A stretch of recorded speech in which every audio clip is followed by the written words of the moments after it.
Om Suhu nih bos, senggol dong.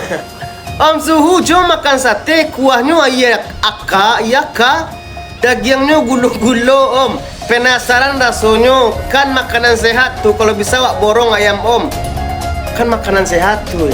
Iyaka pun ini jauh-jauh tuh kan, makan sate, kuahnya iyaka, dagingnya gulo-gulo. Iyo makanan sehat tapi rasanya bakal ludu rasanya itu bakal ludu.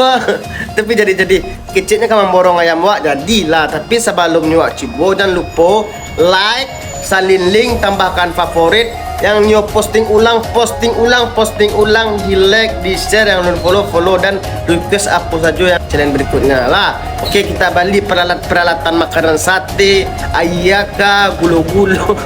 Ciao.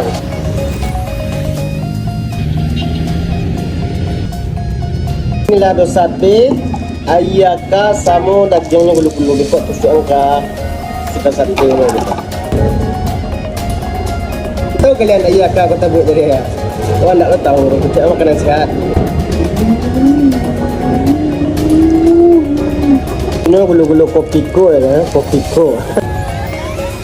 Sebelum mak mencoba sate kuahnya iyaka sama dagingnya kok gulo-gulo.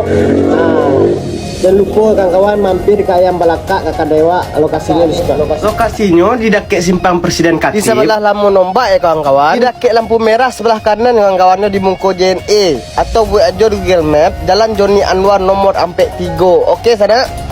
Namanya. Kayak tangan saya nak. Oh ayakanya guys, ayakanya jauh.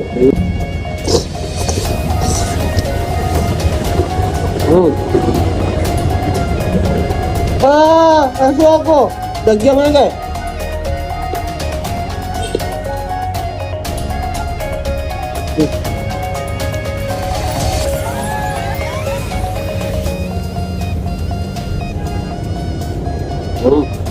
Yaka.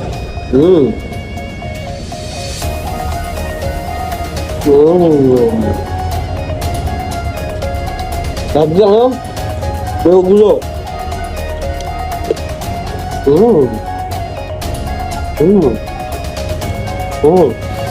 So itu kayak ayaka, kalian tahu ayaka rasanya kan? Bakal ludu rasanya itu.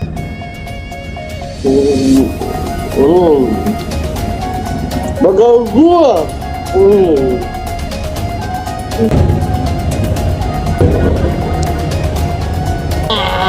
Oke, lupa di like kawan.